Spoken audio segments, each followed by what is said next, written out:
There will be now an opportunity for silent prayer or meditation.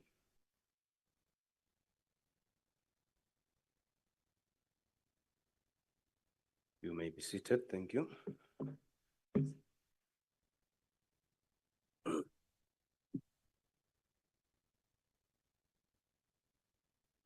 The Secretary will read the first order.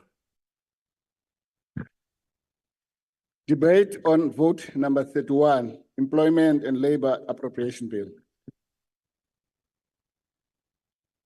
Members are reminded that two debates are scheduled simultaneously for 16:30 today.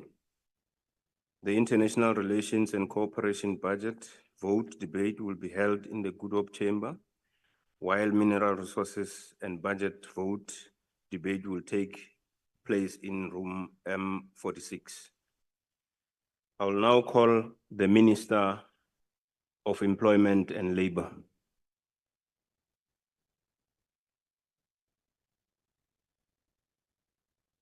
May I remind the sitting that on the side of the podium, there is a clock. It's very big, you won't miss it.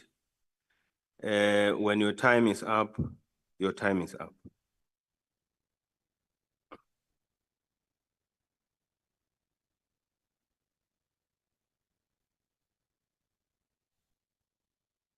Thank you very much, Honorable Chairperson. Honorable Chairperson of the Portfolio Committee on Employment and Labor, Honorable Deputy Ministers, Honorable Ministers who might be here in the House, members of the Portfolio Committee on Employment and Labor, the Acting Director General and Senior Management of the Department, ladies and gentlemen. As we take upon this very important task and take up the baton of the 7th administration, it is my honor and pleasure to present to this House Budget Vote 31 for the department. Having just taken office, the Deputy Ministers and I have hit the ground running to ensure continuity and service delivery. In partnership with our stakeholders, we'll ensure that the important work of the department is on a path to improvement. Focus is given to strategic and operational deliverables. It is against the above background that we participate in this budget vote debate to increase social ownership of the budget and enhance the effective allocation of funds. We are still faced with the mammoth task of ensuring that we move in earnest, continuing to usher in not only hope to our citizens, but substantive positive change in their lives. We are still struggling with the triple challenges of poverty, high unemployment, and inequality. Unemployment in the context of our country is structural, deep-seated, systemic, and stubborn. That is why agencies such as Statistics SA continue to share disturbing data with us all. In its first quarter report of 2024, the working age population expanded marginally, yet unemployment rose, pushing our national unemployment rate to 32.9%. It is my considered view, honorable members, that sustainable solution for such a crisis cannot come from one department, even from government alone, as it is a societal challenge that requires a collective approach. We plan to lead the department in upping the ante pertaining to coordination of work and ensuring that job creation initiatives and interventions and innovation are the order of the day that are found in various departments, spheres of government and public agencies. It is also in our plans to raise the stakes when it comes to collaboration, partnerships, networks within the state, national leadership, private sector, and local government. As we embark on our term of office, the department strives to meet its mandate of improving economic efficiency, facilitating decent employment creation, and providing adequate social security and safety for vulnerable workers in our country. As South Africa celebrates 30 years of freedom and democracy, it is important to note that the department over this period has made great strides and contributed significantly to the upliftment of workers in the country towards the achievement of decent work, including through formalizing a living wage, enhancing social partners, through defined structures, and promulgating legislations for the work environment to be a safer workspace. In commemorating this milestone, The department and its entities conducted numerous service delivery events and campaigns, high-impact inspections, advocacy, and awareness sessions, combined with jobs and career fairs in all provinces. The highlight of this commemoration was the inaugural Elijah Bagai lecture held in May 2024 to celebrate the life and times of the iconic activists in the fight of justice, equality, and democracy, which was led by President His Excellency Ramaphosa. Let me take this opportunity to salute my predecessor, former Minister T.W. Ngesi, and previous ministers in this department since 1994, as they laid a good foundation for our work. Through the unrelenting interventions by the Department for workers who were affected by mercury exposure in Cato Ridge dating back to the 80s, they finally got justice as the Tor Chemicals officially committed to compensating the workers or their next of kin. I hail the work that was done by my department in partnership with all the stakeholders in this regard. The inspectorate recovered 254 million rand from non-compliant employers. Over 120 million rand thereof was money that was recovered on behalf of vulnerable workers. The balance of 134 million rand was money recovered from companies who failed to pay their dues to UIF and compensation fund. Honorable members, non-compliant companies must watch out. Our inspectors will be hard at work. I have received a submission about the plight of ex-mine workers, presenting a case for my consideration. As a matter of priority, I will engage all stakeholders towards resolution of the matters raised. In our efforts of employment creation and supporting former contributors of the Unemployment Insurance Fund to get back to the labor market, the budget which was set aside by UIF for the Labor Activation Program, LAP, in the 2022-23 financial year was 3.1 billion rand and 3.2 billion rand for 2023-2024. The sixth administration announced and launched plans to further strengthen measures to mitigate unemployment in the country through the UIF LAP, Training for Employment and Entrepreneurship Program. UIF allocated nationally an amount of 23.8 billion rand, eventually targeting over 2 million unemployed beneficiaries. Phase 1 targets 333 recommended projects to provide training, small enterprise support, and employment opportunities to 704,000 unemployed people. In the financial year ahead, 2004 and 2005, working with the UIF through the LAP, we intend to recruit 360,000 unemployed people into skills development and employability enhancement programs that will guarantee their employment at the end of their training period. This total, when achieved, will bring the overall number of people recruited and trained to more than 1.6 million people in the medium term, in terms of the 5 years that we are starting now. To ensure 50% of all training opportunities and subsequent employment goes to women and youth, monitor the implementation and performance of funded labor activation program intended to build skills, enable economic participation, and alleviate unemployment. Provide monetary and non-monetary support to business enterprises, and working with the CCMA and business turnaround and recovery implemented through Productivity South Africa. This support will result in an increased productivity of business enterprises and preservation of jobs and livelihoods.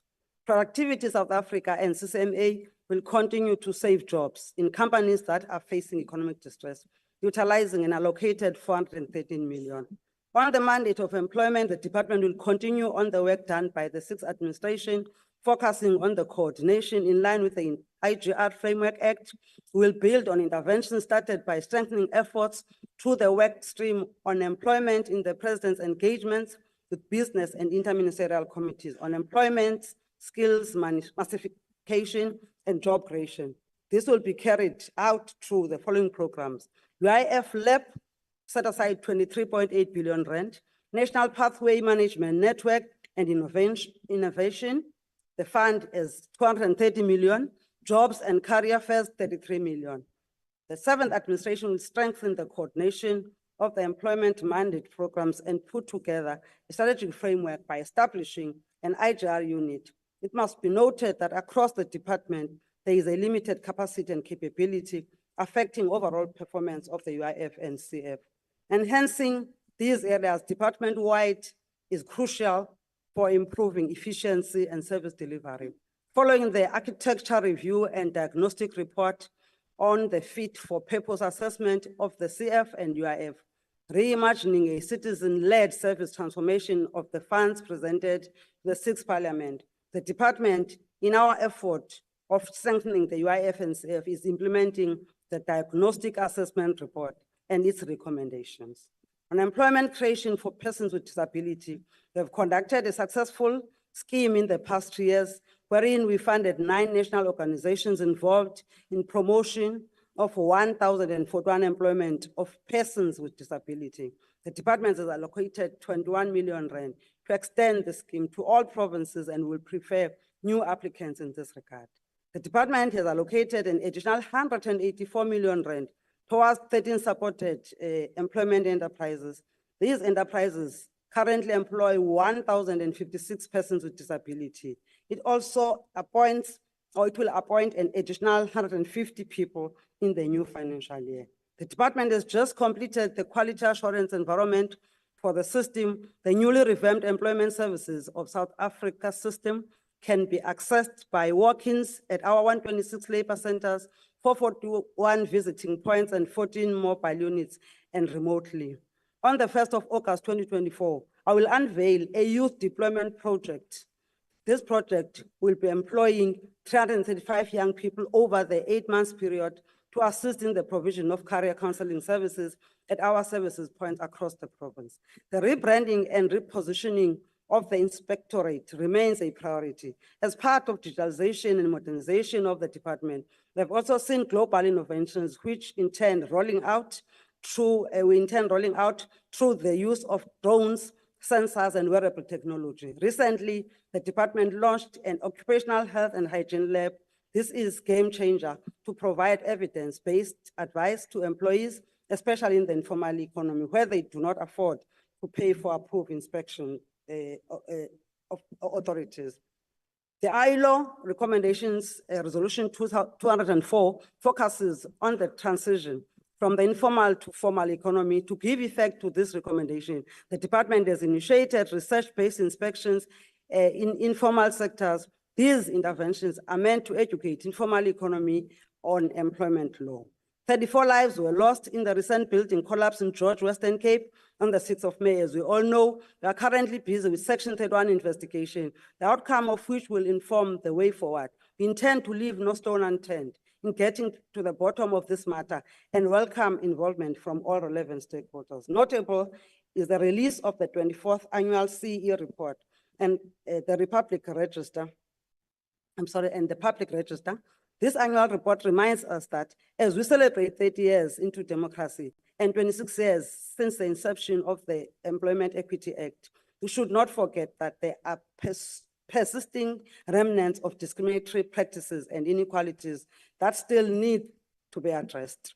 It is against these disturbing trends of the slow pace of transformation that EE Amendment Act of 2022 was assented into law in April as a critical urgent policy imperative and game changer. The department has developed a national labor migration policy as per the resolutions of the Ministers of Employment and Labor in the SADC region. We also approached Cabinet during September 2024 to consider and approve the National Labor Migration Policy and the Draft Employment Services Amendment Bill for the Parliament to apply its mind and consider passing that law. On national employment policy, I intend to table a draft national employment policy to Cabinet to seek approval to commence with the public consultations. Collective bargaining remains a better way to regulate wages and conditions of service. As a result, through the extension of non-parties, lives of vulnerable workers previously excluded by collective agreements, we were aiming at extending we extended 24 collective agreements to non-parties covering wages, conditions of services, and social security protection that benefited 1.4 million workers.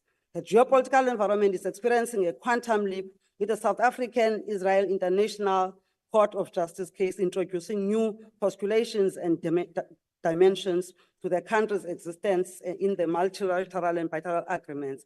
Despite these challenges, we continue with the work that we are doing with like-minded countries in the ILO. Noting the plight of Palestinian workers, South Africa's signatories of ILO conventions, we committed and intend to ensure we keep alive Israel-Palestinian matter within ILO and are consulting for the possible lodging of the case regarding the violation of ILO conventions by Israel. The department continues to focus on monitoring the impact of legislation to production of statistical trends report. The results provided in these reports are useful and relevant in the process of developing evidence-based policy decisions that are favorable to improving workers' plights. I hereby present the budget vote of the vote number 31 of the Department of Employment and Labor that has been allocated an amount of 3.8 billion rands. I am presenting 1,501,874,000 rand for compensation of employees, 629,162,000 rand for goods and services, 1,615,000,000 rand for transfers and subsidies, and 108,490,000 rand for payment of capital assets. I thank you very much, Honorable Chairperson. Thank you very much, Honorable Minister. The next speaker will be the Honorable B. Maneli. Honorable members, when the speaker on the podium is about to conclude, there is a chair this side, which you must wait, and there's a chair this side. So towards the conclusion, you must assume that chair so that our time is managed better. Honorable Maneli. Thank you, Honorable House Chairperson, Honorable Ministers and Deputy Ministers, Honorable Members, South Africans. In engaging with this discussion, we are directed by the foundational principles enshrined in the Freedom Charter, the Constitution and various labor laws, which collectively outline our developmental objectives. The legacy of apartheid colonialism, with its systemic exclusion and marginal inclusion of Black individuals, has intensified disparities that remain deeply embedded and manifested across various facets of South African society. Therefore, politics of equal recognition must not be blind to the effects of the legacies of apartheid and colonialism, nor must it blindly proceed from a notion that the advent of democracy is in itself a sufficient condition to ensure the structural and institutional conditions that have decades shaped the inequalities we experienced in all domains of labor market are erased. Guided by the Freedom Charter's premise, which says, and I quote, equal pay for equal work, equal benefits, and the right to unionize, close quote. It is precisely this commitment from the Freedom Charter that gives silence to the idea of redress and makes it a fundamental and necessary dimension of inclusive economic transformation in general. South Africans, the ANC-led government has undertaken a variety of measures at undoing the apartheid labor market and boosting economic growth, primarily through the department and network where societal partners interact.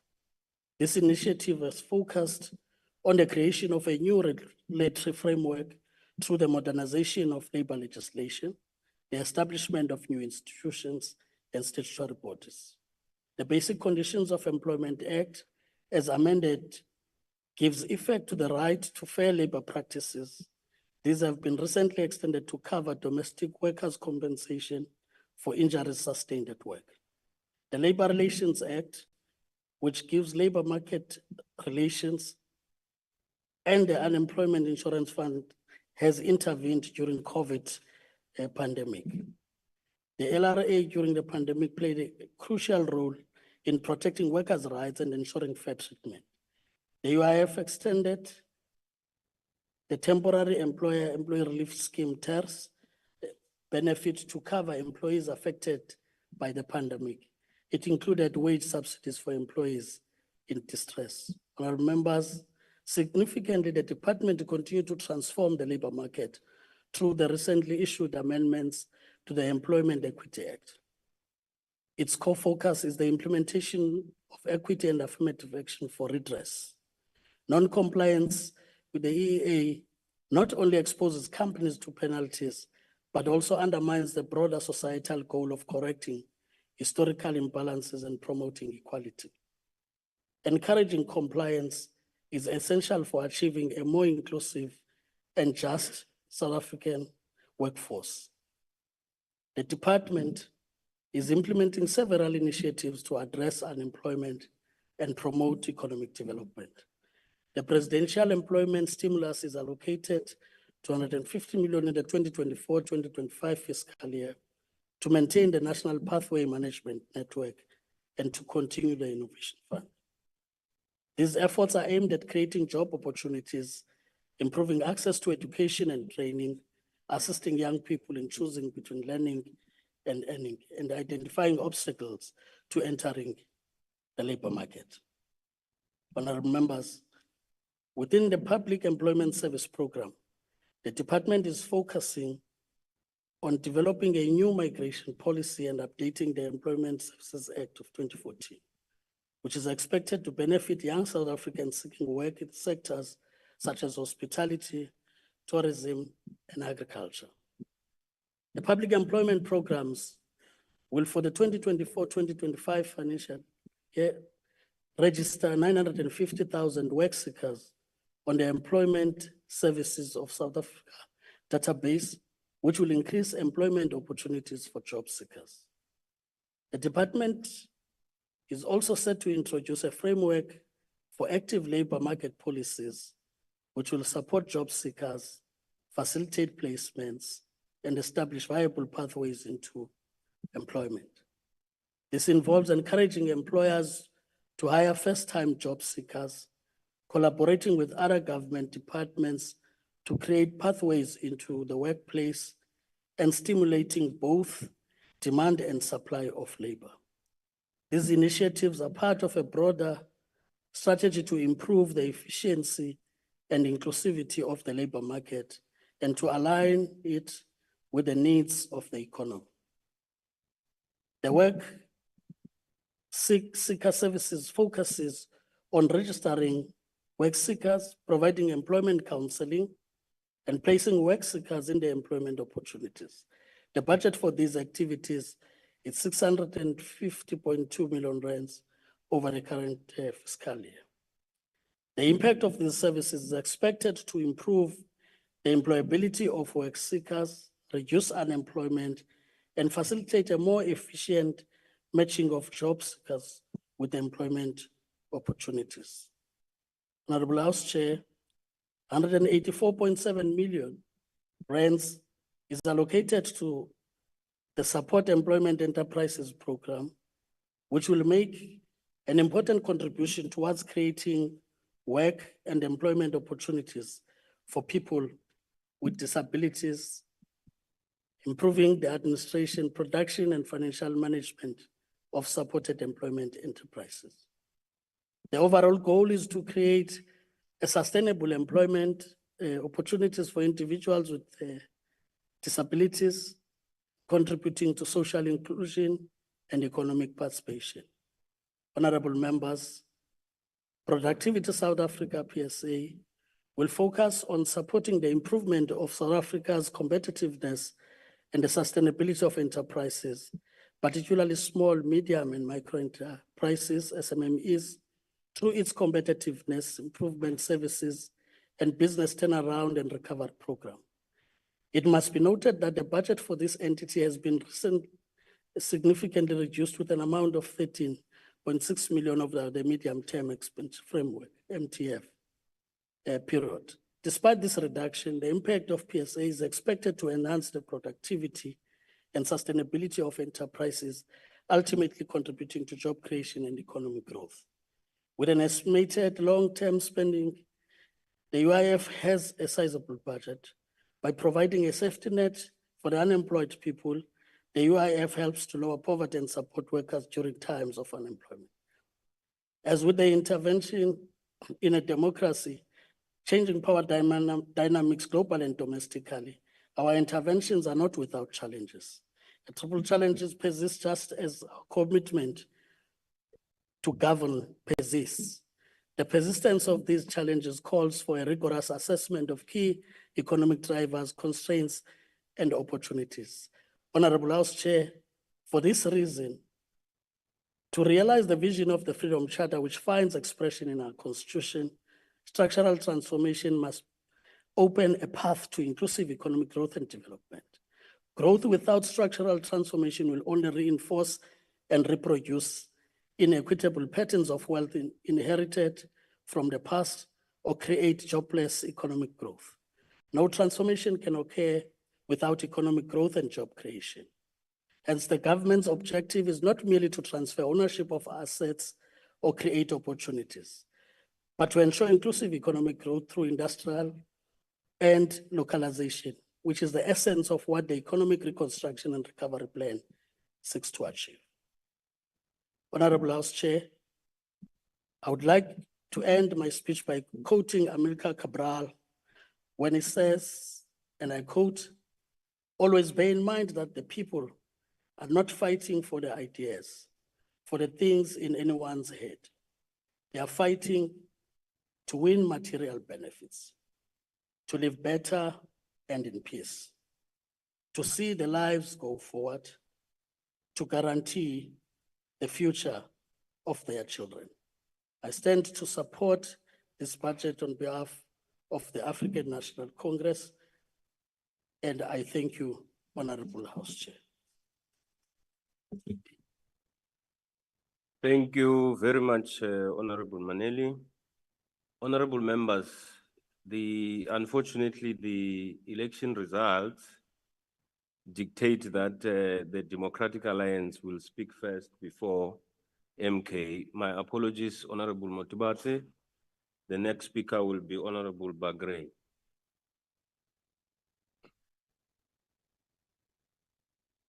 Thank you, Chair. Minister, Deputy Minister, and Portfolio Chair, thank you. Thank you for the involvement. And I see our former chairs here as well, and thank you for being here. Sure. What is that, Honorable Member? Leadership, this is Franz Mfiki from Eastern Cape in Mkanduli. I'm here for MK. I believe DA is part of GANU. And Mkondo Wesizwe is the official opposition.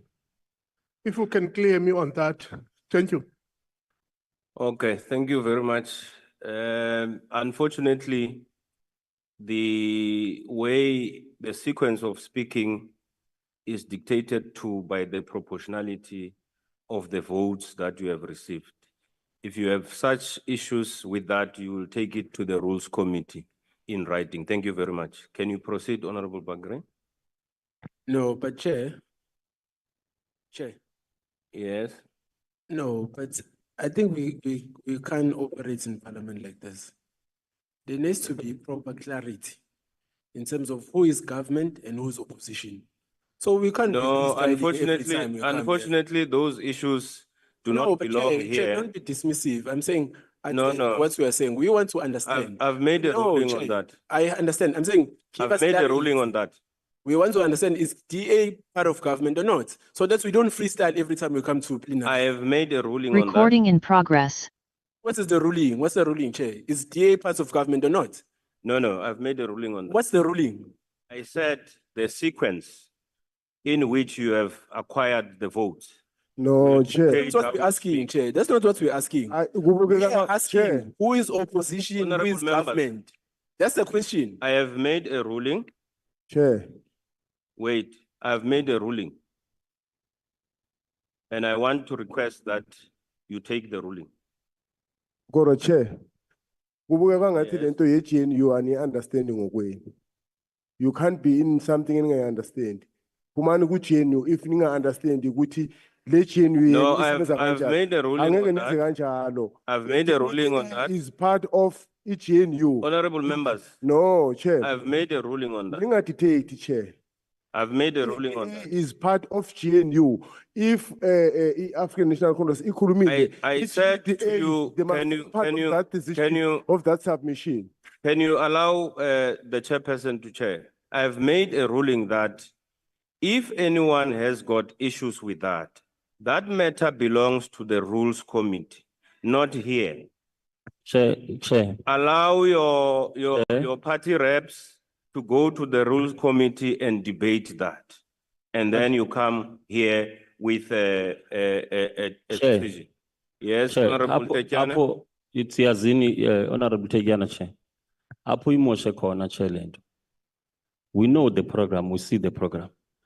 The fact that xa uzawuqala uzawunika i-DA i-opportunity yokuthetha, and you start by explaining why they are going to speak first, you are creating something to us. That is why we are asking, why are you putting us in this position? Point You taken. should have just given us a program, maybe we wouldn't have asked. Point taken, Honorable Tetane. Can we proceed? Honorable Bagre? Thank you, Chair. It's vitally important for all of us to know and understand and respect our Constitution. The Constitution very clearly demands fair labor practice, health and safety at the workplace, and it's the Democratic Alliance will uphold not only the letter of the law, but the spirit of our Constitution. I understand, and you've just seen it now, that there are political parties in this House who want to scrap our Constitution and have no respect for it. The Democratic Alliance has always had.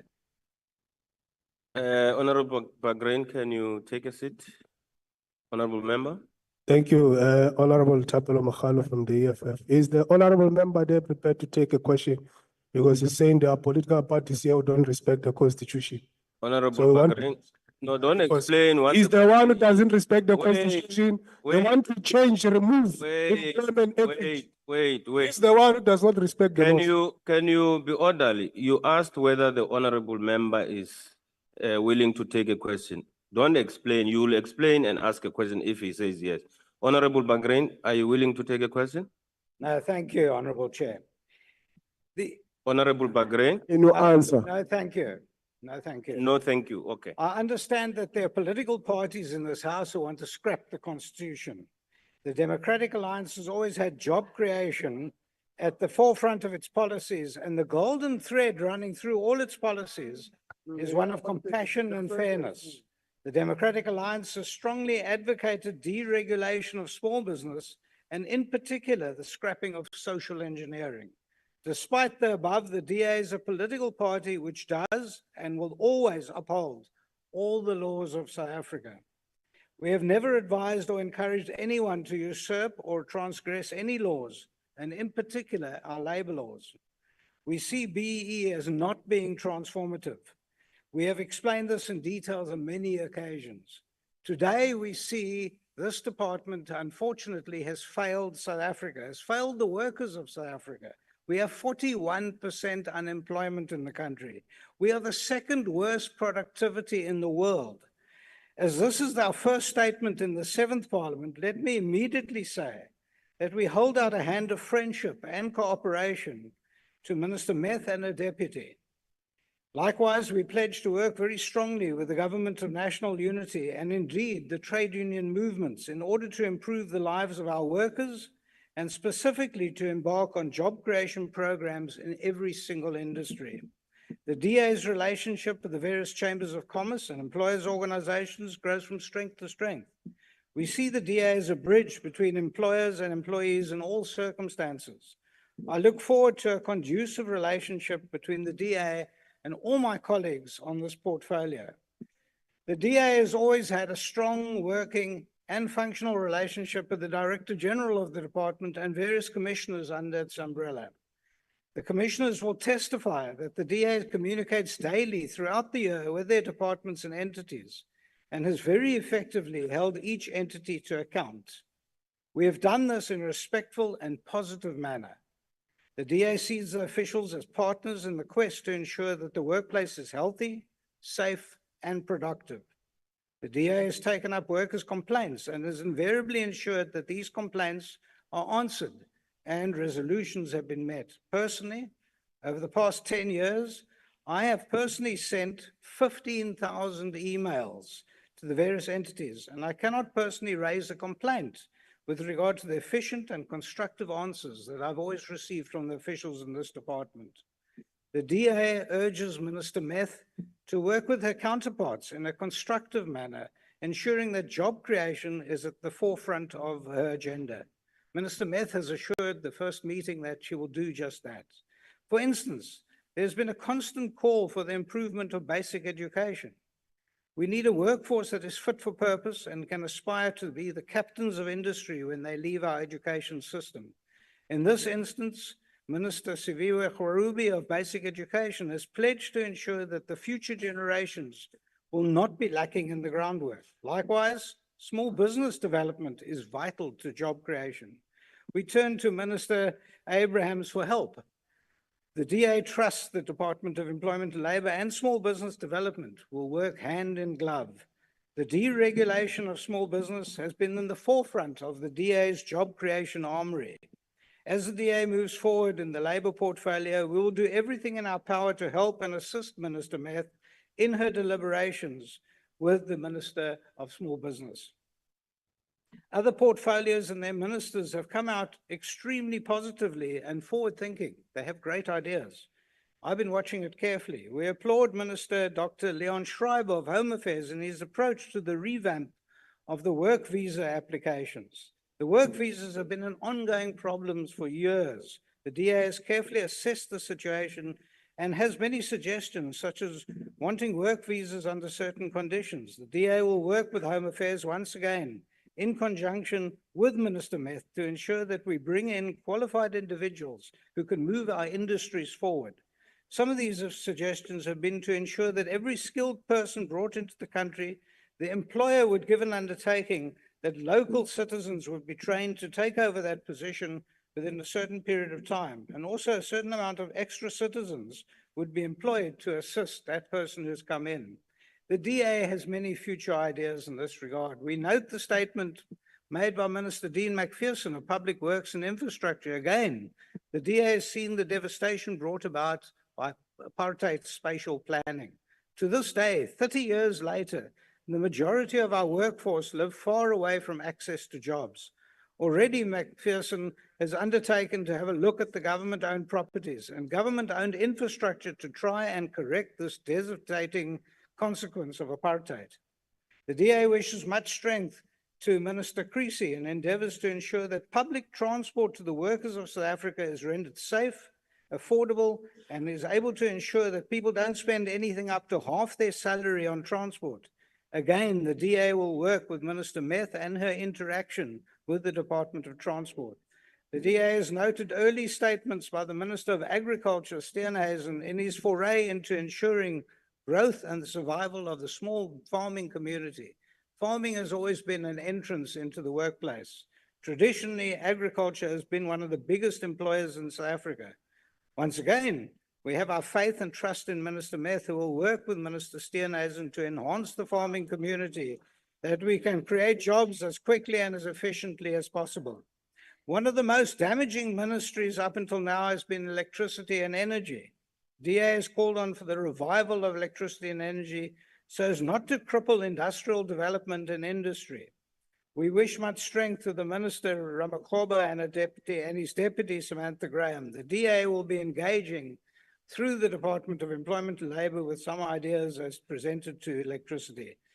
Strikes have always been a major problem in this country, and we encourage Minister Meth to engage with the CCMA to ensure that they step in very soon, very quickly in strikes, so that we don't have damaging strikes. We look forward to the new structure of the compensation fund and the UIF. Obviously, funding will have to be restructured to ensure that these entities will be properly functioning in the future. We have seen failure and failed audits for over 10 years within these entities. Furthermore, the one entity working under the Department of Employment and Labour is the CCMA.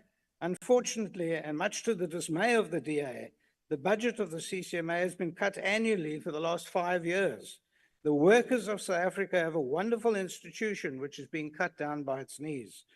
I will once again be urging Minister Meth in this regard. Unfortunately, institutions such as Productivity South Africa have spent fortunes but left us languishing as one of the most unproductive countries in the world. This needs to be tackled. And Minister Meth, we sent out a challenge for your first 100 days to tackle productivity in South Africa. The Democratic Alliance is painfully aware that the expanded definition still stands at 41%. These figures get worse when you look at the youth and the disabled. Government in the past has spent enormous sums of money trying to create jobs. During the 6th Parliament, there was talk of spending 15 billion rand to enable government to create jobs. This money was going to be taken from the Public Investment Corporation, which was invested from the Unemployment Insurance Fund, which is in fact the workers' money. There are numerous problems with this scenario. First of all, we're taking money that belongs to the workers of South Africa and using it on a nefarious scheme. Secondly, research from every single jurisdiction around the world shows that any job created by government is not sustainable. It is the private sector that creates sustainable jobs. For the private sector to create jobs, it costs government nothing. It can be achieved by leaving the private sector to a large degree to its own devices. In reality, the more we regulate, the more difficult it becomes to create a job. When the department was changed from the Department of Labor to the Department of Employment and Labor, this was specifically done to ensure that the department would be able to assist in the endeavor to create jobs. It is specifically not there to enable government to create jobs. Unfortunately, this was not to be, and Labor ministers in the past were suffering under the false belief that it's up to government to be the forefront of job creation. We can all think fondly back to the then Minister of Labor, Tito Mboweni, who espoused the deregulation of small business. Minister Mboweni at the time understood that it was small businesses would be the engine room of job creation. And furthermore, he understood that the way to encourage small businesses was to deregulate. The uncoupling of small businesses from the bargaining councils and big business would go a long way in answering the president's call for job creation. In fact, deregulation costs nothing. The cost of job creation would then be transferred to the business community, who in turn will ensure that they make a profit from every new job that is created. This is the epitome of sustainability. The Department of Labor can effectively finance itself. The large investment in the PIC could be used in assisting in the actual sustainability of the department, as opposed to taking billions and wasting it on unsustainable and non-effective jobs. One area that needs more financing is the inspectorate.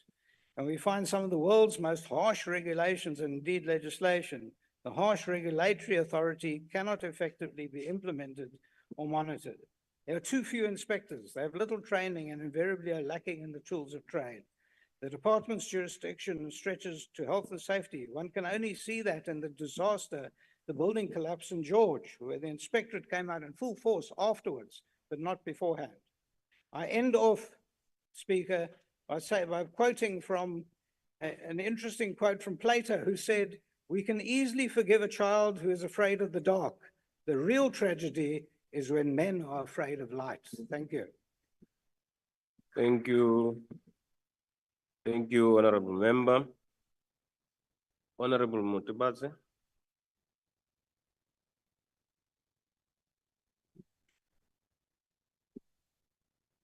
No, thanks, thanks, Chairperson and honorable members. I think as the MK Party, we want to start here. I think the first thing that we were advised on is that we need to be honorable when we come to this house. And honorable means you must be honest. I think that's the first thing.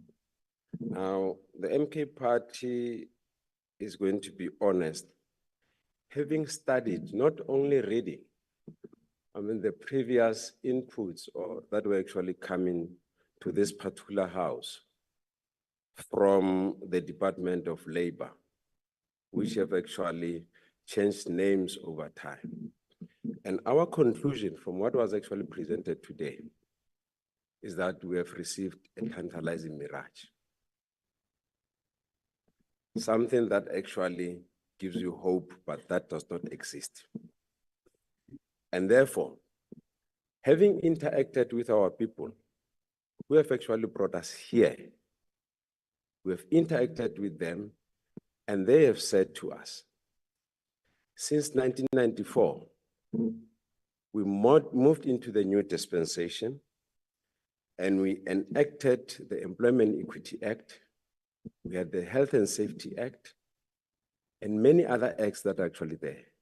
But they have not actually responded to us as the workers of this country. I'm talking about ordinary people. We are talking about the rightless workers who are in the farms. We are talking about ordinary people who are working in the restaurants where we dine every day, who do not have rights. Now, Minister, with the budget that is actually presented to us, we find it very difficult because that mirage that we have created and the hopes that we have created that have not actually worked, it is very difficult to say today we want to accept that particular budget up until we have a response that is actually satisfactory, that indeed the things that the legislation have said are actually implemented and they're implemented to the latter. The case in point would be the Health and Safety Act in this country. You can go in particular to all the departments, starting with the government departments themselves. There is no observation of the Health and Safety Act. I can take a challenge. Go to each and every government department currently. There are no committees that are in existence, but we know that the very same department that you spoke to earlier, that have actually been given funds to make sure that these laws are actually implemented. People are actually employed in those particular departments, but the work is not actually done. Now the question is, how do we actually begin to support a budget that is not actually working in terms of implementing the legislations that are there, that are in place? So we actually want to actually emphasize the point that this legislation needs to be implemented. The case in point would be currently, as we speak now, in the Free State Hospital, the hospital has actually burned down. We know for sure the Department of Labor will always be reactive, therefore becoming a reactionary package of people. Something actually happens, they respond to the tragedy that actually happened. We can name a lot that we actually know. Let's talk about the employment equity. I heard my friends here speaking about equity and the transgression of the Constitution itself. Surely, the employment equity in this country have been relegated to the periphery. And the Department of Labor and Employment as the custodian have got a responsibility to make sure that these are actually implemented. Now, the reason why we come to a conclusion that it will be very, very difficult to accept this budget, it is because it can't be business as usual. And we want to actually indicate that we are here, Umkhonto is here, it's not going to be business as usual. Like it used to happen in the past, that these things actually go unabated. We have institutions that have been actually put in place. The CCMA, we've got the Labor Court. Millions and millions and thousands of people visit those centers. Why? It is because their rights are actually being trampled upon in the workplaces, in the face of the very same department where people are actually employed to make sure that this legislation are observed. And therefore, the question of actually coming here and saying this is actually going to be implemented, we need to actually move away from a previous historic, I think, rhetoric of putting in place correct wording, coming to this parliament and being dishonorable and saying this is what we are going to do. Hence, our starting point is that the current budget speeches that are actually coming are not actually assisting, but we need to go back into the ground and make sure that things are actually done correctly and we implement what we said we are actually going to do. We have actually spoken here, the term itself, in terms of the Department of Labor and Employment, we are giving hope to our people that we are going to give employment. We have about 653 labor centers that are around the country. But in terms of their responsive, in terms of dealing with the question of employment, the Department of Labor is not actually coming to the party. And therefore, it is our commitment that we'll be here as Umkhonto weSizwe to make sure that things are not going to be as normal as they used to be.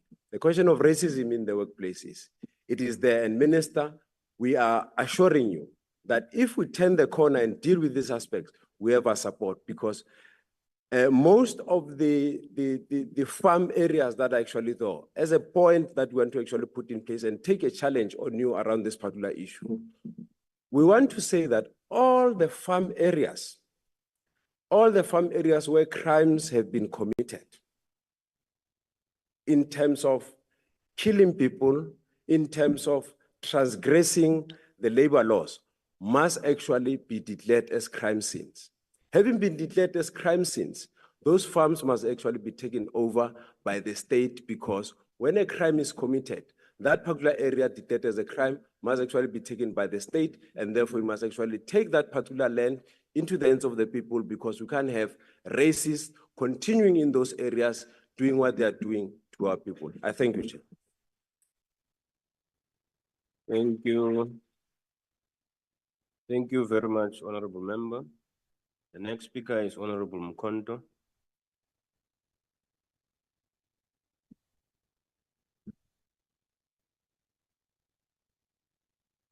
Ngiyabonga sihlalo wendlu. The economic freedom fighters reject the proposed budget of the department. Ma itobekwa le budget sihlalo, Minister ute na the high level management and only the supported employment enterprises. Ma entities labalulekile kule department were not represented. Ngifuna kusho kuwe sihlalo nendlu yonke ukuthi ma tikhalo letiningi tale department ticondzana kakhulu ne UIF, ne compensation fund, ne CCMA. Mangabe lawo ma entities angekho emeetingini, awukwati ukuthi ungathi wabati imali wabela bani, ngubani lekufuneka simbude asinikete lithemba lekuthi leti imali titawusebenza njani. What is unfortunate is that in the past 2 years, those members who are returning or have been paying attention to the sector will all know that this department and these entities have been faced with serious governance issues. And at the forefront is the UIF and the compensation fund, as other members has already alluded to. There has been a high turnover of senior managers, many leaving because of fruitless, wasteful, and irregular expenditure and serious allegations of corruption and maladministration. Sihlalo, njalo ngeminyaka kuba nema-millions labekwako kuthiwe abekelwa i-ICT. Kodwa basebenzi basemdantsane nayitolo bafona bakhala kuthi abati kuthi bathini ebantwini ngoba nabafika e-labor center funeka babatshele ukuthi i-system i-down, bantu babathuke ngoba basuke bahambe indzawo lenze basebenzise imali tabo tekugcina ukuthi baye ku-labor center. Na manje kule budget lekayibeka ko-minister uthi kunema-millions lekawabekele i-ICT, kodwa umphumela wala ma-millions asiwaboni. Futhi kude nemuntu lojeziswako ukuthi nansi imali unikiwe sithe hamba uyolungisa tindzaba te-ICT kodwa awutilungisi. Lokusho ukuthi sihlalo lento lekuthiwa i-consequence management ayikho.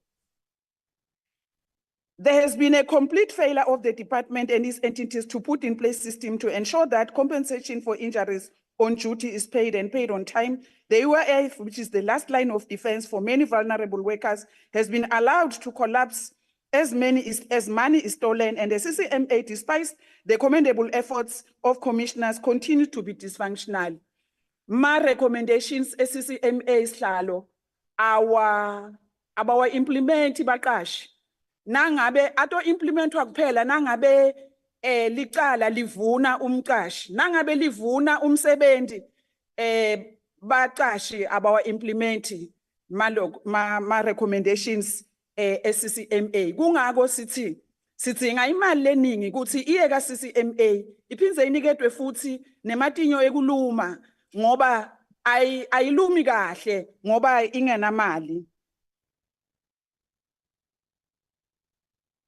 Instead, the House Chairperson coming to the policy issues, we still don't know why the name of this department was changed to include employment. Since the name of this department was changed in May 2019, unemployment in South Africa has increased. Sekuze kumatima kakhulu sihlalo njengoba kunalesilwane lekuthiwa iGNU lesingasathi sonke ngoba nalaba labasekhathi kusona sithi abachaze bathi singachazi bathi singakhulumi ngoba nabo abatati ukuthi bakuphi balahlekile. Mina ngekwati kwami sihlalo kunema member ma political party la ku GNU langahambisani na kancane ne Employment Equity Act bebahamba baya kuma constituencies abo bayotshela abantu ukuthi Employment Equity Act is reverse apartheid. So basebenzi kufuneka bakwati lokho ukuthi namuhla njengoba babuswa iGNU babuswa silwane lesinjani. Baphinze futhi bebalwa nangabe sibhizi nge-national. Chair, am I protected? You are highly protected. Okay, ngiyabonga. Ne-national minimum wage sihlalo bebangayifuni bathi yenda ukuthi kube nzima ukuthi baqashi bakhone kuholela basebenzi. Chair, if we really want to play oversight and ensure that the lives of both employed and unemployed people are changed, we must be honest with ourselves, go back and interrogate the proposed budget for the department and its entities. Chair, kunekuthi kudalwe emathuba emsebenzi kule department. Mnyaka neminyaka Stats SA usitshela ukuthi i-unemployment rate iyanyuka eSouth Africa. Kunekuthi le department isebenzise ligama layo idale emathuba emsebenzi bantu labasha kuthiwa abasebenzi ngebuningi babo. Kunekuthi labantu labasha baniketwe imisebenzi baniketwe ligama sihlalo lelithiwa maphara. Funeka abantu Honorable member, your time is expired. Thank you very much.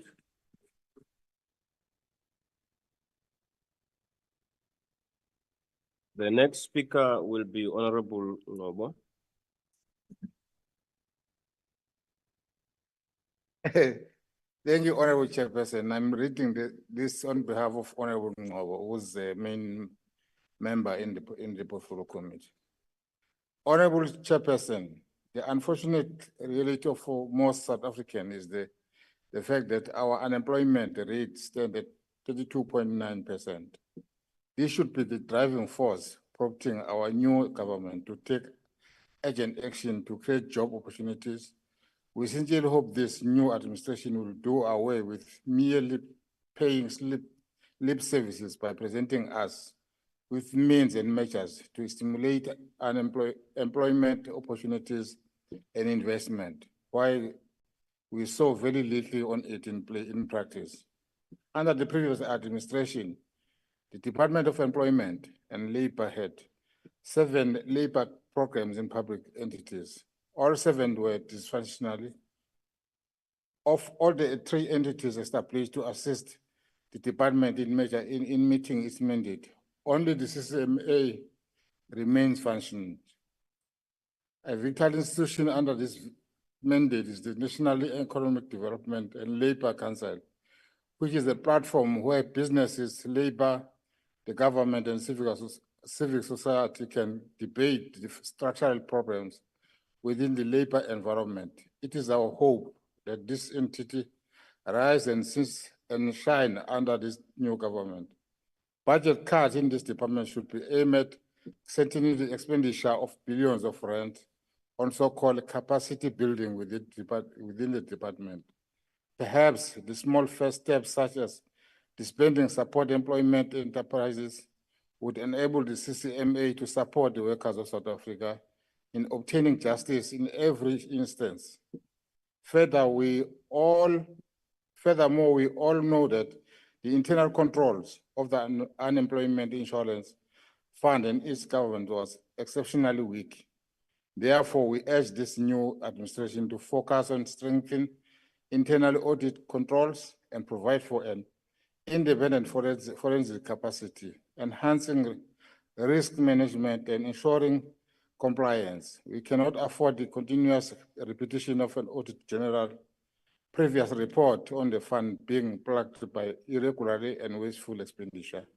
Rather, we sincerely hope that this new dispensation will implement measures to address the backlog and slow program in accessing claims. The IFE, we also iterate that job creation should be the driving force behind this department budget. Therefore, we'll continue to critically assess the progress and impact made by this department. Considering the issues raised, the IFE support the budget vote. Thank you very much.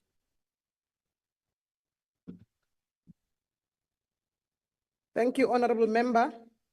I now invite the Honorable Member from the Patriotic Alliance. Honorable Member from PA. Order, Honorable Members. I now invite the Honorable Member, Honorable H. Dana.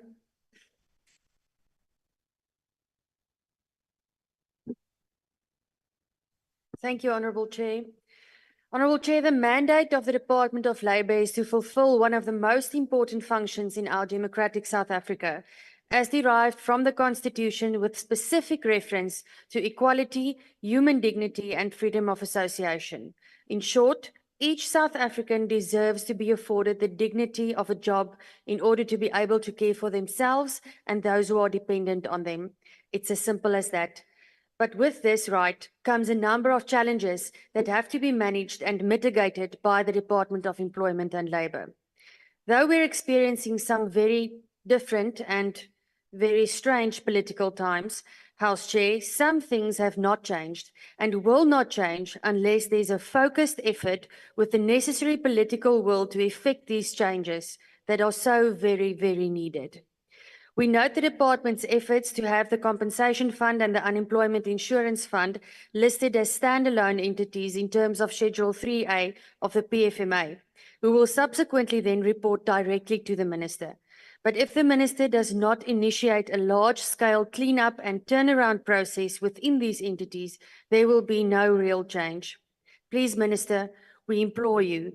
Much has been done and we acknowledge that, but it's not enough. The state of administration and service at public level is more often than not still a very big problem in both entities, to name but one example. Decisive action must be taken urgently. House Chair, it's worrying that the already cash-strapped CCMA's budget is being reduced even more. This entity is basically the only functioning entity of the Department of Employment and Labour. And it's also basically the only entity that's functioning satisfactorily, despite constrained financial and other resources. This is also one of the most important entities of this department insofar as fair labour practices, sound labour relations, and procedural and substantial fair treatment of workers have to be ensured. Die prioriteite van hierdie departement moet dus dringend hersien word. Wit olifant entiteite soos Produktiwiteit Suid-Afrika se sleutelfunksies, as daar so iets is, kan eenvoudig onder ander entiteite soos die PES verdeel word, waar daar die geoormerkte begroting van hierdie entiteit aan belangrike en funksionele entiteite soos die KVBA toegedeel kan word. Laat dit nou die les wees wat ons geleer het uit die Tuja Capital Fund fiasco. Chairperson, I say this in all honesty and with much respect. I don't think any of us here know exactly what Productivity South Africa does as an entity. The budget for this entity can be far better applied elsewhere. Furthermore, we were quite disappointed to learn that there is still no preferential procurement framework for state departments to procure directly from supported employment enterprises. It's time that government puts its money where its mouth is and instead of preaching upliftment and support to people with disabilities, start actually supporting them and buying from these SEEs. And speaking of procurement, Chair, many departments are experiencing enormous problems with procuring ICT equipment and resources from CETA. The functioning and cost of CETA procurement should be a standing point on government's agenda, because at the moment it hampers government's functioning more than it helps it. This is not the only department that is struggling with it. There are many other state departments struggling with CETA. Chairperson, we're yet to see the true implications of the regulations to the Employment Equity Amendment Act and the Act itself in practice. What we will also see is that though it's one of the department's policy mandates to eliminate discrimination in the workplace, you cannot eliminate discrimination by discriminating against people, which is what this Act does. I sincerely look forward to the day when government sanctioned discrimination is at an end. Thank you, Chair. Thank you. Chairperson, they must go advance those things in government.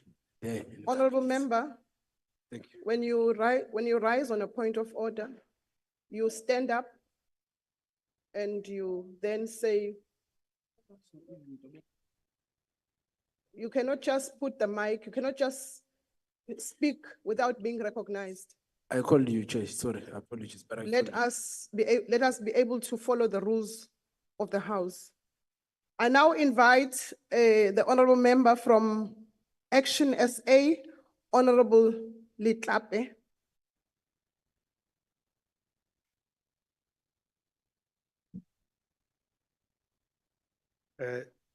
Thank you, Chair. And I recognize the minister if the minister is present. We need to take action to fix South Africa. And we just have simple suggestions.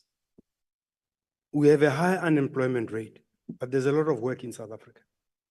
And one of the challenges that we see is that South Africans do not employ South Africans. When you look at the people that work in our houses, whether doing our gardens or working in our households, we seem to prefer people from elsewhere. And we wonder why unemployment is high in South Africa. So we would like to urge South Africans to begin to love fellow South Africans. So let South Africans employ South Africans. The second issue is that we live in a trading environment. Let South Africans buy from South Africans. Let them also buy South African products. We'd then be able to stimulate manufacturing and ensure that we assist each other. Let communities be taught that your money should circulate in your community so that you can uplift your own community by ensuring that you spend your money within your community. When I grew up, we used to come with Checkers plastics from outside into the township. Checkers has moved into the township, but our ownership is going down. We've taken small businesses in our living areas out of business. Would like to ask that this department ensures that small businesses are paid on time. I've seen too many South African businesses being taken out because governments don't pay them for the services rendered. We need to ensure that we live up to our motto of loving fellow South Africans so that we can reduce unemployment. If you did your numbers properly, you'll find that there's lots of work. But in the new South Africa, when we had families that ran proper businesses, we now can't even run our own spaza shops. Where do we think the employment and the growth of the economy is going to come from? So we're asking that the department ensure that businesses are inspected, that those that are employed are lawfully in the country and are entitled to employment. On small jobs, people are queuing for 350 rands, when from employment in our own household, they could earn far more than that so that we can restore human dignity and ensure that South Africa is on a growth path. What we ask for is that we love ourselves and we ensure that our people have the dignity of work and not the indignation of being supported by a state that wants perpetual votes from people that are not empowered to improve their lives. We thank you. Thank you, Honorable Member. I now invite the Deputy Minister, Deputy Minister Sibiya. The podium, the platform is yours. Thank you very much, Chairperson, Honorable Chair, Honorable Minister, other ministers who are in the House, the Honorable Deputy Minister, Honorable Members, Director General and Senior Management, and ladies and gentlemen. Honorable Chair, I want to thank this opportunity that I've been given to address this House on this important occasion of the 7th administration maiden budget vote 31 for the Department of Employment and Labor. As Team Department Employment and Labor, we are alive to the realities of a huge task that is at hand. And ours is the commitment to make sure that we change this picture for the better. Chair, I'm not tempted. In fact, I think it's important that we deal with some of the issues that have been raised in this House and clarify them. Because at times, when the biggest danger that we can do as human beings is to think that our arrival in any space is a miracle that is going to change everything. It's very dangerous to have that idea. We must remove it. It creates a very bad impression, in fact, where we are coming from as a human being. I'm not being political, I'm just advising as a human being. Must never think that because you have arrived, then it's the end of the world. There have been people who have been around and they've done things. Chairperson, further to that, one danger that we can think of or we can have is that when we think whatever that we read and whatever that we believe in, then everybody must believe in it. Then you tell other people, no, we are reading and all those things. It's another danger. We are going to focus to everyone because one danger we'll do again is to have people that think they are untouchable. If in this parliament there are people who will think that they are untouchable, they're in the wrong place. You are not going to stand up and say things here and then you expect us that we are not. Are we threatened? Are we threatened here? Order, honorable members. Order, honorable members. Order. Can I raise an order, Chair? We feel very threatened now. Techane. We're threatened. Honorable Techane. We're threatened now. If you We're want to members of raise- parliament here. We can't be threatened. Honorable member, if you want to raise your point, rise, get recognized, and then raise your point. Don't just switch on the mic and start screaming. We operate on rules here. Thing of being threatened, Chair. And for now, this is a point of debate. Please switch off the mic. Honorable DM, continue. Thank you, Chair. Chair, we want to assure this House that one of the things that top the list of the president is the issue of unemployment. And this minister is very clear in this department that ours is to make sure that we create employment. And we are very focused on that. We'll make sure that we give support to the minister and be able to achieve what the president has mandated us to do in making sure that there is employment for the people of this country. When it comes to the issue of UIF and the compensation fund, we must tell this House, Chairperson, that the minister is having her eyes on the ball when it comes to those two matters. And we are going to see the two working for purpose that they were meant to work for. So the minister is very clear on what to do on those. And we are assuring this House that when it comes to UIF and compensation fund, we are going to see the difference and we are going to resolve all those two. Chairperson, we must assure this House that employment equity is working in this country. Employment equity in this country is being monitored and implemented, and it's effective. Whether you talk about private sector, whether you talk about public sector, employment equity is effective, it's being monitored. We might have gaps and we are closing those gaps. So we shouldn't make it as if there is nothing that is being done when it comes. By the way, the employment equity was a victory of our people by this government of the ANC. We brought employment equity in this country and nobody can school us about it. Nobody can school us about employment equity. It's our own making, and we'll continue monitoring and enforcing it. The labor centers that we are talking about, it's exactly what the minister was talking about when she was talking about digitization or in the department. Those labor centers are used largely by the youth. Those labor centers are helping our young people to find jobs, unless if you've never seen them. They even mentioned their numbers, so they know that they are there and they are working because they are in existence. We are not talking about things that are not there. It's a matter of just correcting lies, because a number of people here, you can see that they believe their own lies and they think that their own lies is the truth. And we'll clarify all those things. When it comes to corruption, Chair, and the House, we must assure you that the department is dealing with the issue of consequence management. It's being effected. We've got officials that have been referred to prosecution. We've got officials that have been suspended. We've got officials that have been reprimanded. Some are on preliminary suspension. So there is consequence management, and we are going to make sure that it continues, but it's done even effectively and with speed. So it's not like there is no consequence management in the department. There is consequence management in the department. Honorable Deputy Minister, unfortunately, your time has expired. Thank you very much, Chair. Thank you. Order, honorable members. Order, honorable members. Order. Order, honorable members. Can we be, Honorable Mkhonto, can we be orderly? Honorable members, you are allowed to heckle, but please do not drown the speaker on the podium. I now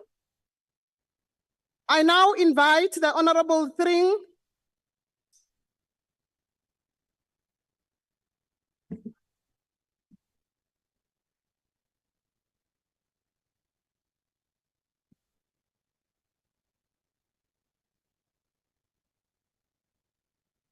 Thank you, Honorable Chairperson. The ACDP notes the budget reduction of some 11.6 billion in this Department of Labor and Employment.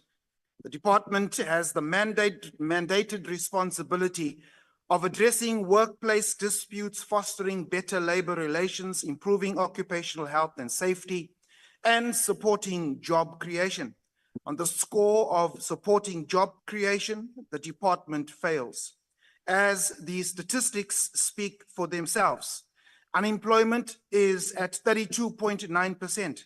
On the expanded definition, unemployment sits at 41.9%. Youth unemployment is at 44.3%. We have a Gini coefficient of some 0.63, and our debt to GDP is at 74%, with the deficit on our national budget of over 300 billion, or 5% of GDP. And our debt service costs currently crowding out key budget imperatives.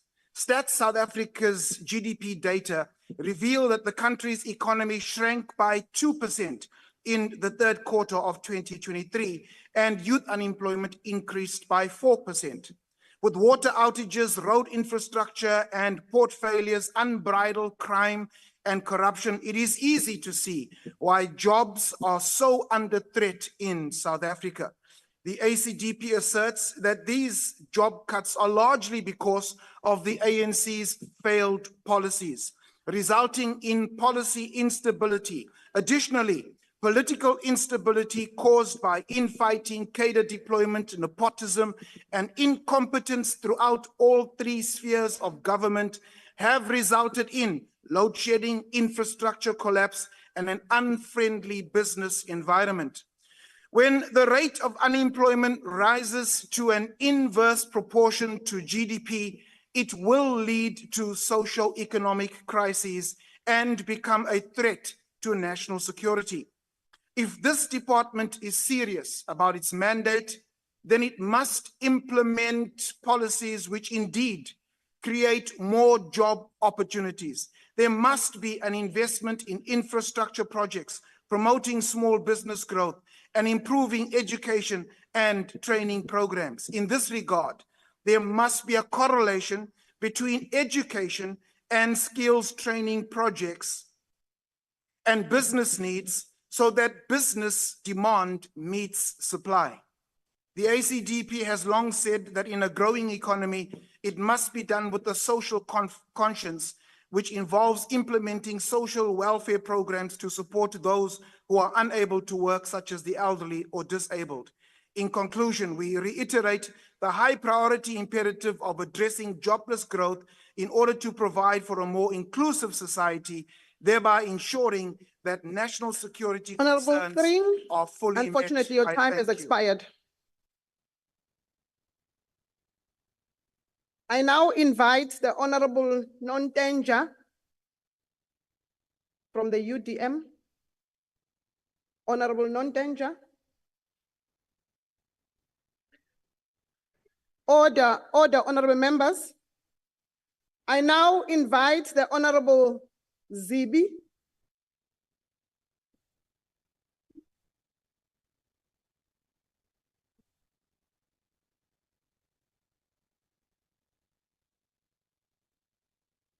Honorable Chair, honorable members, Minister and Deputy Minister.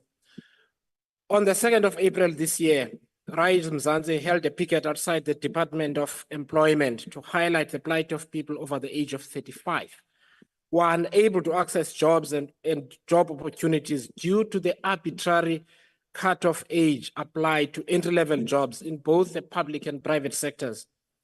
This is ostensibly to solve the youth unemployment problem. It does not.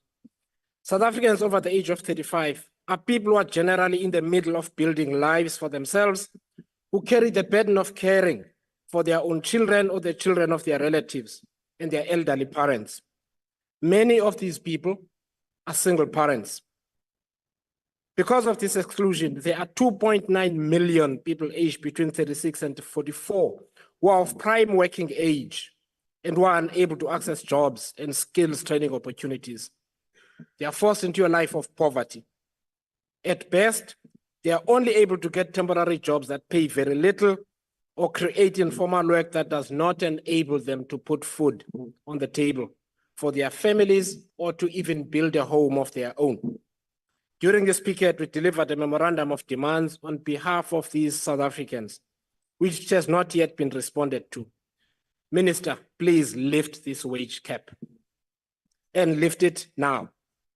Again, on 30 April this year, we led a picket to the Johannesburg Stock Exchange to highlight the known but unspoken practices faced primarily by young women, these being sex for jobs and cash for jobs. These cash and sex for jobs syndicates and individuals manipulate recruitment processes primarily in the retail, fast food and mining sectors, which many of these companies listed with the JSE. Hence, we went there. Moreover, these wicked practices have become commonplace in the public sector, especially at local government. These need to stop. Your department, Minister, must intervene.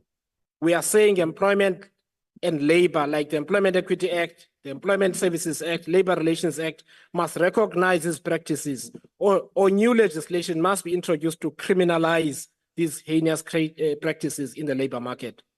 Rise Mzansi will work with you on this, and you'll have our support if you decide to do this, so that job seekers and workers, especially vulnerable South Africans, like women and people with disabilities, are protected. Yabule. Thank you. Thank you, honorable member. I now invite the Honorable Deputy Minister, Mgcina.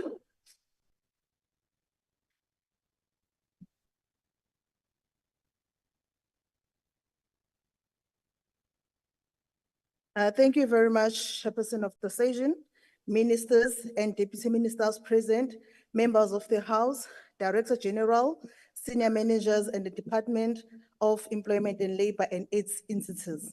Ladies and gents, it is my honor and pleasure to be afforded an opportunity to add what the Minister of Employment and Labor presented in this House. I have joined a moving train and hope to make a contribution in improving livelihoods of South Africans and enhance working relations of employers and employees.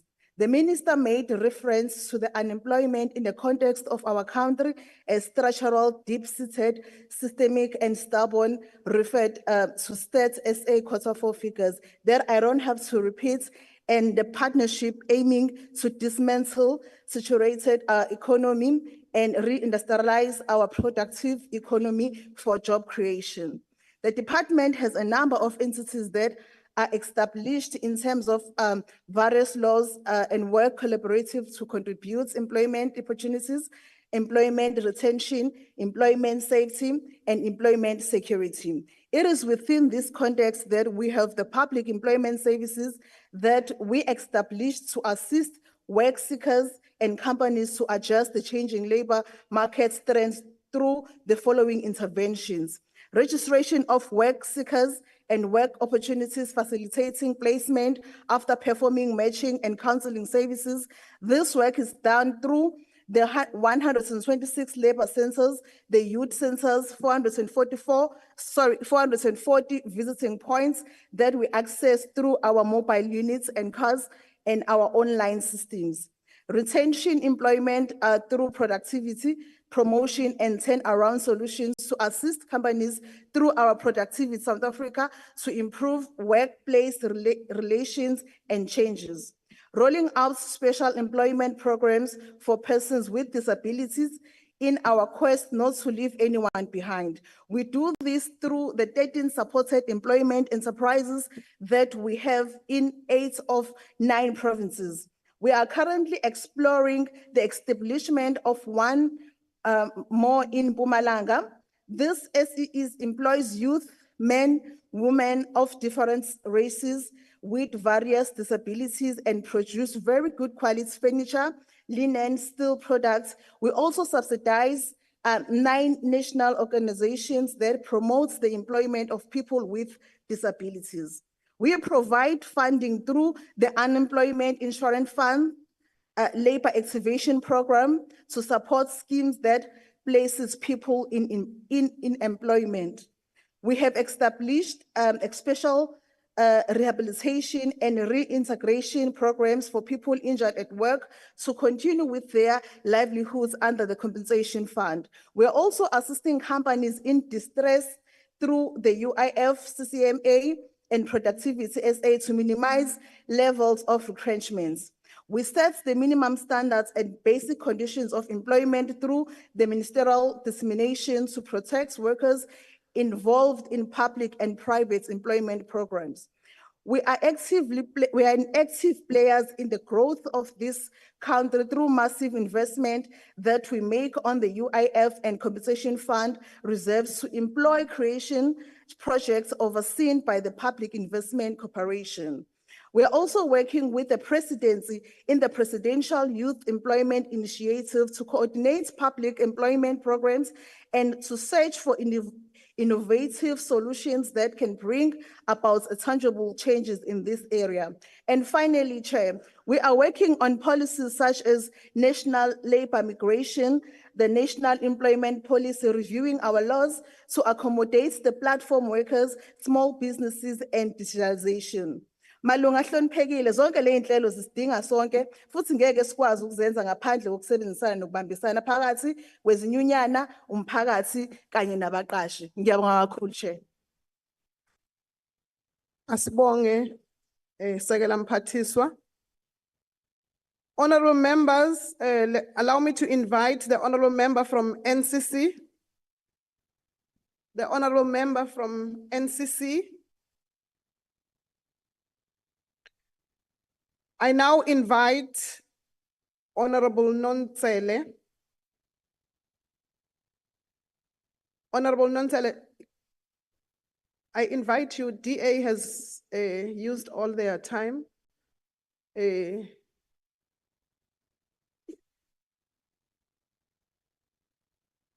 Order, honorable members.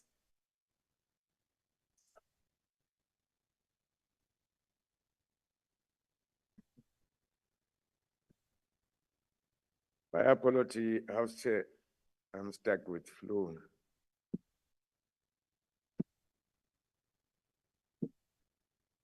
Honorable House Chair, honorable ministers and deputy ministers, honorable members, good afternoon.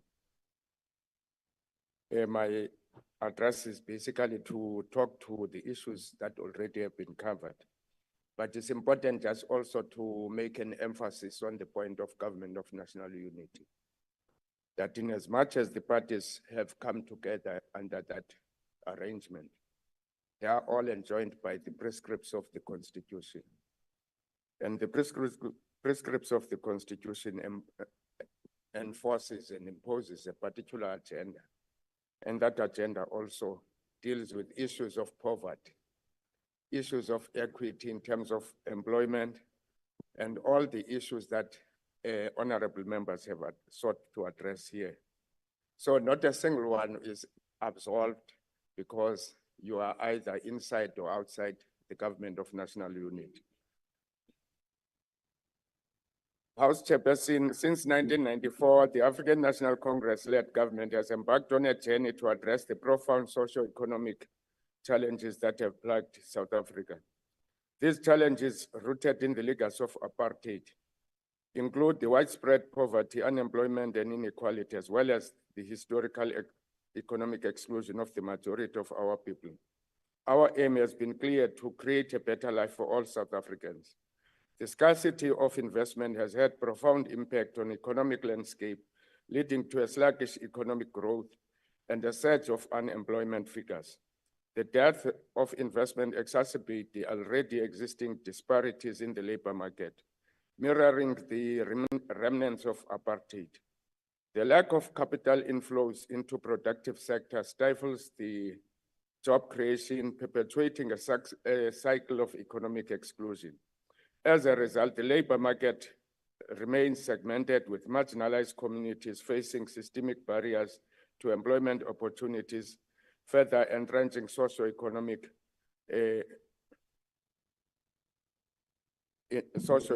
inequalities. The situation not only hampers the potential for economic development, but also undermines the effort to achieve a more inclusive and equitable society. We must, in fact, also appreciate the approach that the department has taken, in particular in addressing the twin challenges of the day, that is of under-expenditure and as well as budget cuts. In repositioning the department has in fact committed to addressing the challenges of insufficient capital investment in productive sectors and the systemic barriers that marginalized communities faced in accessing employment opportunities. To tackle this issue, the department has outlined a comprehensive set of strategies within its budget and policy framework. Firstly, the wage subsidy scheme for people with disabilities is being expanded to cover all provinces and include the additional disability types such as dyslexia. With a budget of 68.2 million, the scheme aims to increase the participation to at least 10,000 individuals, that is by 2026-2027, promoting inclusion and equity in the workplace. The enforcement of labor laws is being enhanced to ensure that the non-compliant employers are swiftly served with legal notices and penalties or referred for prosecution with the help. This will help to create a fair and a compliant labor environment. As I've already noted earlier on, House Chairperson, that the twin problem of budget cuts and under-expenditure also impacts on the ability of the various entities to function very well.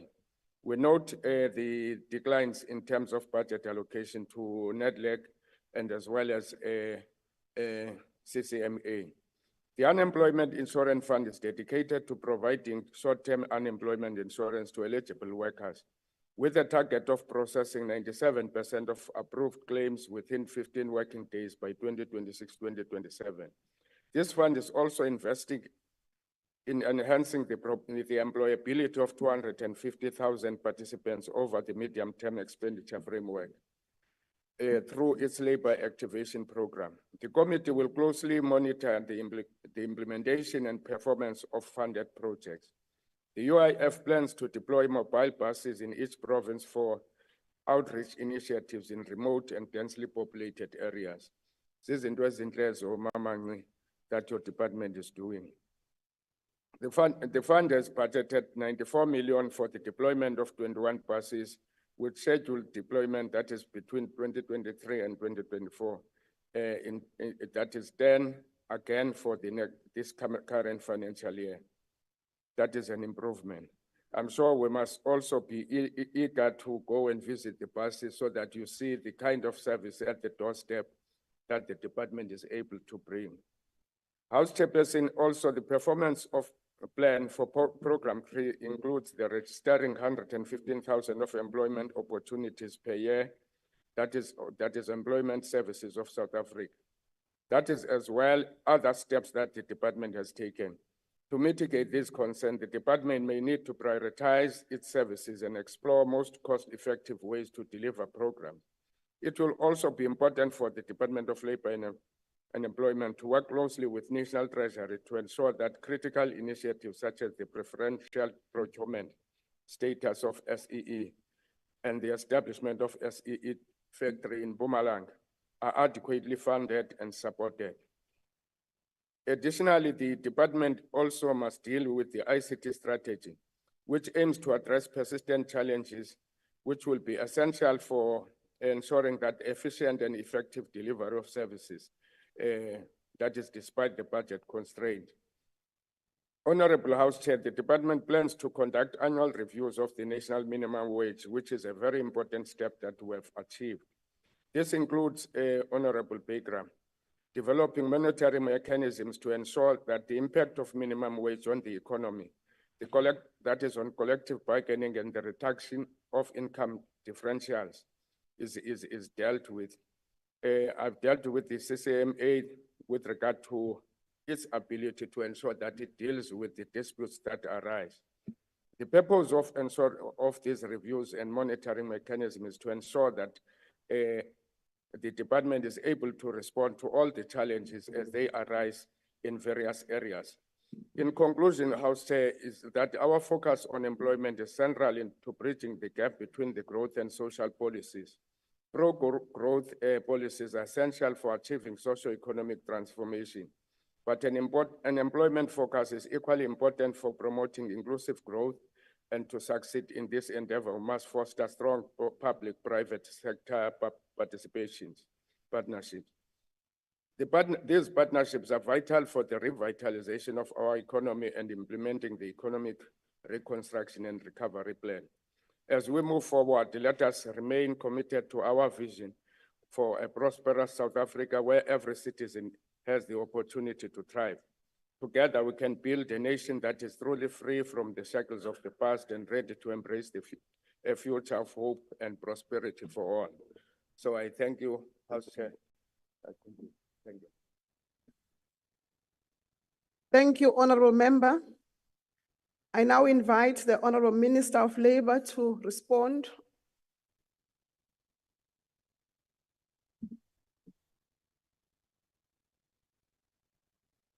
Thank you, Honorable Chair. We appreciate the comments by members, in particular the positive comments in support of the budget. The emphasis by DA's Honorable Bagram on the constitutional foundation of labor practices is appreciated. In the same vein, we call or we hope DA will support the transformational intervention of the Employment Equity Amendment Act that we shall be presenting to the Cabinet and this Parliament to accelerate the slow pace of economic transformation. We must correct the distortion and misinformation regarding the UIF and labor activation program. These interventions and plans are meant to further strengthen measures to mitigate unemployment in the country. Our government cannot sit and fold arms when the country faces the challenge of unemployment that is structural, deep-seated, systemic, and stubborn. I hope, again, the DA will work with us in ensuring that we better the lives of our people. I've heard the MK Party on implementation of our commitments. We'll continue to ensure that implementation is at the core of our teams. And yes, we shall look at the issues that talk to us, making sure that we work together in supporting our laws. And I hope they will join us. Instead of coming here and rejecting of the budget of the same transformation agenda that they say they're supporting. They will come and support the budget. It is a pity that Honorable Mkondo from EF rejects the budget as they raise fair challenges faced by our people on the ground, which we commit to work together with all in resolving. One would have hoped that just like MK Party, EFF will support the budget, but I understand. Honorable Stolle from IFP, yes, will continue to focus on addressing the backlogs you raise, and we appreciate your support.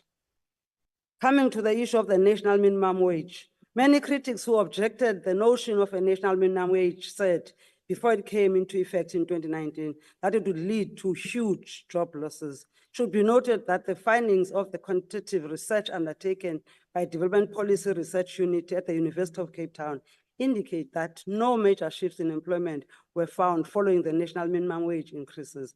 And where a decrease was noted, the size of this negative effect was small and very variable. The national minimum wage was increased by 8.5%, which is inflation plus 3%, effective from 1st March 2024, an increase that will inject much needed stimulus into the economy and provide relief to the 6 million workers earning within the national minimum wage.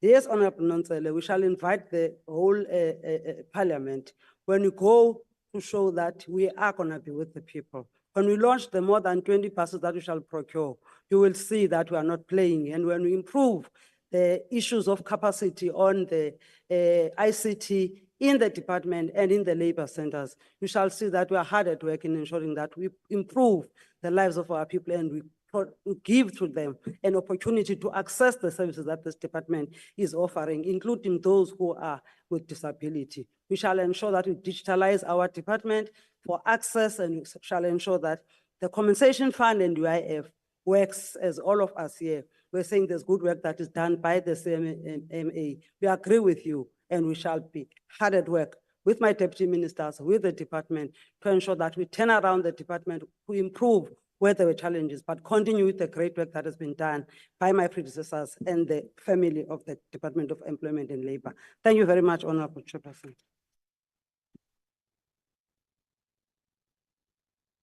Thank you, honorable members. Members are reminded that there are two debates which are scheduled for 16:30 today. The International Relations and Cooperation Budget vote, which will take place the same venue, Good Hope Chamber, while Mineral Resources and Energy vote debate will take place in committee room number 46. That concludes the debate and the business of the mini plenary session. The mini plenary will rise.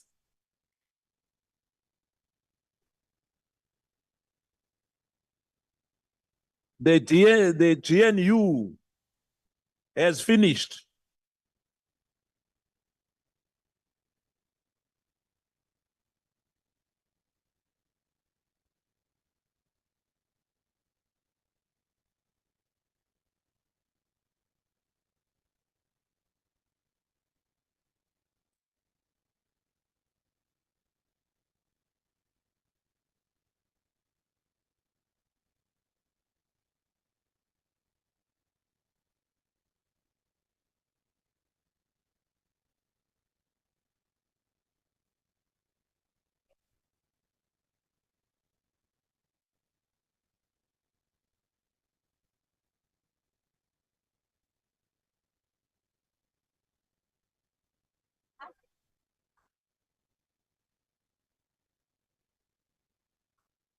Recording stopped.